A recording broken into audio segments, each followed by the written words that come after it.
Merci encore une fois d'avoir choisi ce rendez-vous du journal. Fidèles téléspectateurs, nous sommes jeudi 19 août 2021. Voici d'abord les principaux titres. Les responsables du pays devraient assumer leur rôle de leader en ce qui est du respect des mesures barrières au Covid-19, surtout d'être exemplaires dans la sensibilisation au vaccin. Vous entendrez dans ce journal Francis Lohéro qui était candidat indépendant lors de l'élection présidentielle de 2020. Et puis la politique de la nouvelle délimitation des provinces et des communes peut être bénéfique si le gouvernement nomme des gouverneurs et des administrateurs compétents. Voilà pour les titres.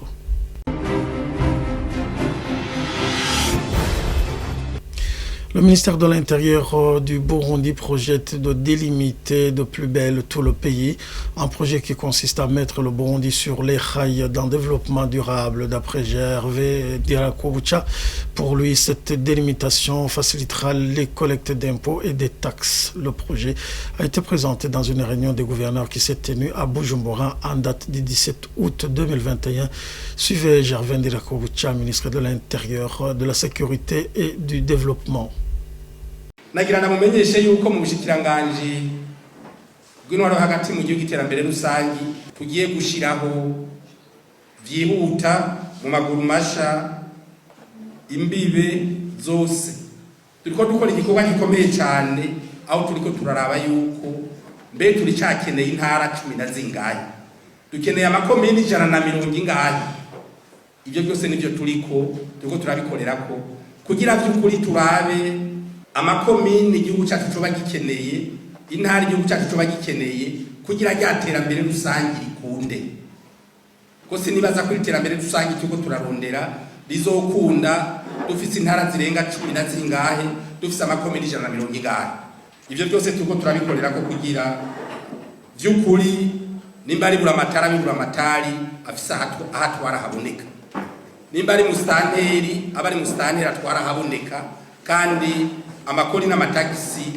ayatoza kuko turabona ko ari amakomine amwamwe usanga bigoye atagira n'isoko.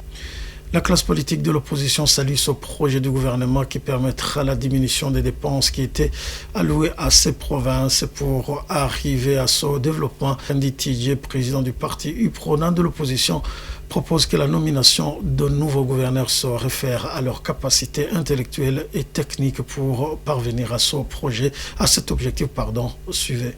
Plus les communes et les provinces sont nombreuses, plus l'État dépense beaucoup d'argent, notamment pour le paiement des salaires des fonctionnaires qui parfois ne sont pas rentables, du moins sur le plan du développement, sur le plan économique, et aussi pour la construction des bureaux et des équipements pour l'administration provinciale et communale.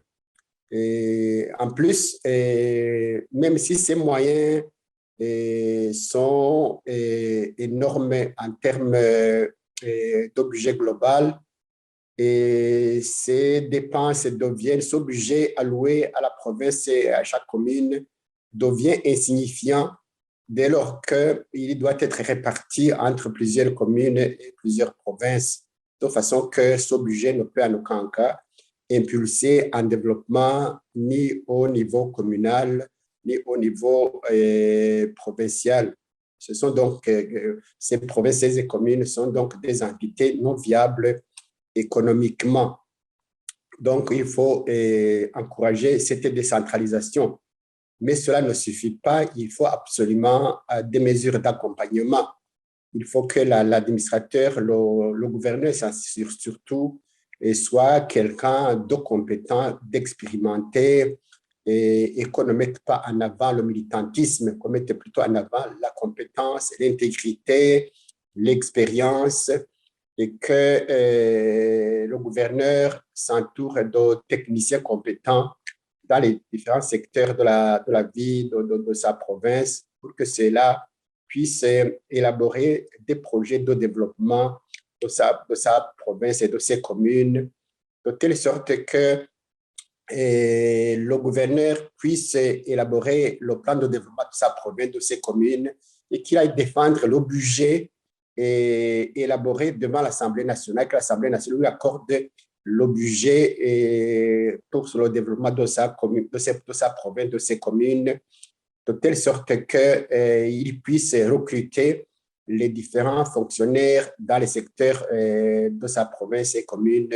en éducation, en santé, et en agriculture, etc., sauf peut-être pour la défense nationale, de telle sorte qu'il puisse effectivement impulser, enclencher un développement. Il faut également qu'on combatte la corruption. Poursuivons notre journal par cette page santé. Les autorités doivent être conséquentes avec les décisions qu'elles prennent. C'est ainsi que l'ancien candidat indépendant à la présidentielle, Francis Rohero, fustige la position du gouvernement par rapport à la vaccination contre le Covid-19. Selon lui, les dirigeants devraient au contraire donner le bon exemple en se faisant vacciner en premier pour rassurer la population et faire respecter les mesures barrières. Je vous prie de le suivre. En ce qui concerne les gestes barrières, c'est comme si au Burundi, on n'en fait plus. C'est comme si tout le monde fait ce qu'il veut. C'est comme s'il y a beaucoup de gens qui ne croient pas que le Covid tue. C'est comme si, franchement, certaines déclarations sont faites juste pour plaire aux gens, pour montrer qu'on est dans le concert des nations, qu'on fait comme tout le monde. Mais en réalité, ces mesures ne sont pas appliquées. C'est comme si on les applique quelque part. Dans quelques endroits, il faut entrer parce qu'il faut éviter qu'ils soient contaminés. Mais juste ça. Mais la population n'est pas presque concernée parce que partout où on va, on trouve que les mesures barrières ne sont pas vraiment appliquées. Et je déplore aussi, comme vous venez de le dire, le discours public de l'État qui ose dire que celui qui, par exemple, qui prendra le vaccin, qu'il accepte l'entrée du vaccin au Burundi, mais que celui qui le prendra à ses risques et périls. Et c'est dommage, mon clin d'œil, que par contre, le gouvernement se sente franchement concerné vraiment au premier niveau. La population ne peut pas faire ce que le gouvernement ne peut pas accepter. La population burundaise a plus de 80% paysanne. C'est une population qui croit que ce que l'État a dit, c'est ça qui est bon. Il faudrait donc qu'on sache que le discours public doit aider la population à aller de l'avant. Je n'oblige pas notre pays ou d'autres à accepter un tel vaccin ou un tel autre, mais je crois que le discours doit être correct. Si vous ne voulez pas le vaccin, il faut dire que vous ne le voulez pas. Et si vous l'acceptez, il faut dire à la population pourquoi vous l'acceptez et pourquoi il doit être pris par la population. Je crois qu'il faut être conséquent parce qu'on est en train de faire. Et ces derniers temps, avec l'ouverture des frontières, avec la rentrée de beaucoup de Burundais qui sont à l'étranger, avec ces mesures barrières qui ne sont pas appliquées, on est en train de constater que le Covid est présent de plus en plus dans nos milieux de vie. J'avais aimé qu'au début de ce pouvoir, le président de la République avait changé sa vision sur cette pandémie. Il avait dit que, même dans son slogan, qu'il ne pouvait pas attraper la maladie, qu'il ne pouvait pas contaminer les autres, qu'il devait se protéger. Alors, avec ça, il faut qu'il aille au bout. S'il pense qu'on peut juste se protéger jusque-là, il faut qu'il accepte que nous tous on le fasse, que le vaccin ne vienne pas. Mais s'il accepte que le vaccin vienne, il faut qu'il montre le modèle. Il dit, j'ai accepté que le vaccin vienne. Et si je l'acceptais pour un Burundais ou deux, je commence par moi-même. Alors, je ne vois pas comment il peut inviter un vaccin au Burundi et qu'ils ne le prennent pas, mais qu'il veut que d'autres Burundais le prennent d'eux-mêmes. C'est lui qui devait être devant. S'il a accepté la venue du vaccin au Burundi, il faut qu'il se présente à la première ligne et qu'il dise, si j'envoie les Burundais faire quelque chose, c'est à moi d'abord de le faire. L'Organisation des Nations Unies rend hommage ce 19 août au personnel humanitaire partout dans le monde à l'occasion de la Journée mondiale de l'aide alimentaire. Antonio Guterres, secrétaire général des Nations Unies, appelle au soutien des humanitaires qui travaillent dans des circonstances extrêmes, surtout dans cette période où le monde lutte contre la pandémie de la Covid-19. Suivez. On World Humanitarian Day, we honor the work of humanitarians who overcome huge challenges to save and improve the lives of millions of people.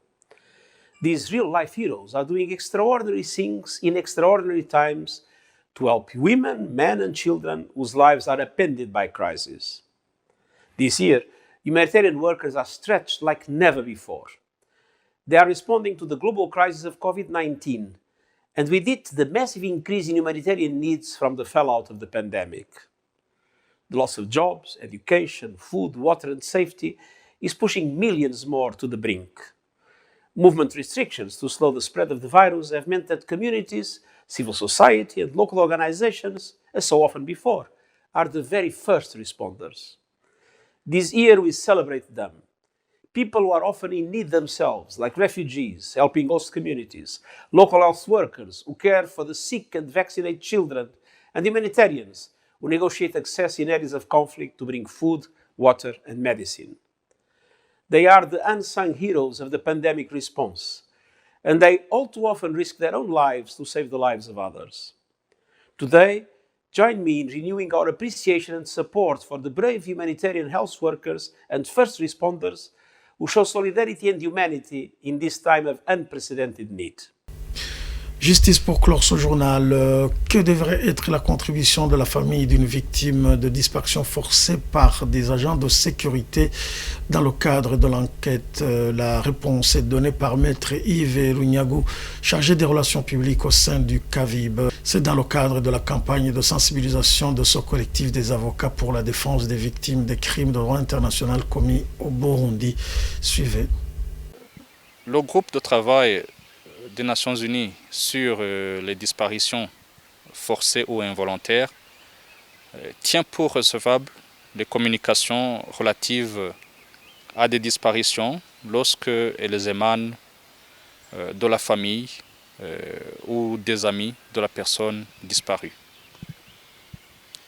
Toutefois, ces communications peuvent aussi être adressées au groupe par l'intermédiaire de représentants de la famille, de gouvernements, d'organisations intergouvernementales, d'organisations humanitaires ou de toute autre source digne de foi.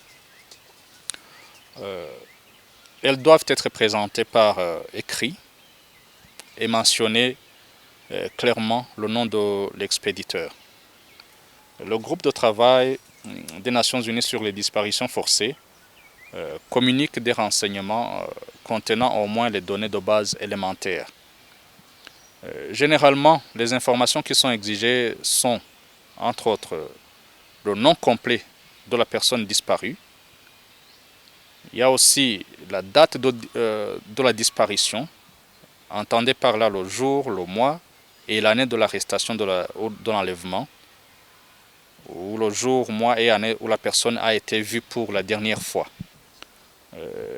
Alors, lorsque les communications qui répondent aux conditions que nous venons d'énumérer sont transmises, sur l'autorisation expresse du groupe aux gouvernements les gouvernements intéressés sont priés d'entreprendre des enquêtes et d'informer le groupe sur les résultats obtenus.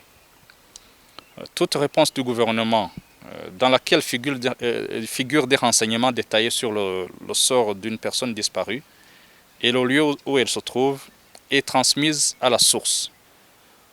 Enfin, il s'y doit signaler aussi que le groupe de travail intervient pour la protection des personnes membres de la famille de la personne disparue ou des témoins. Ici, lorsqu'il en est le cas,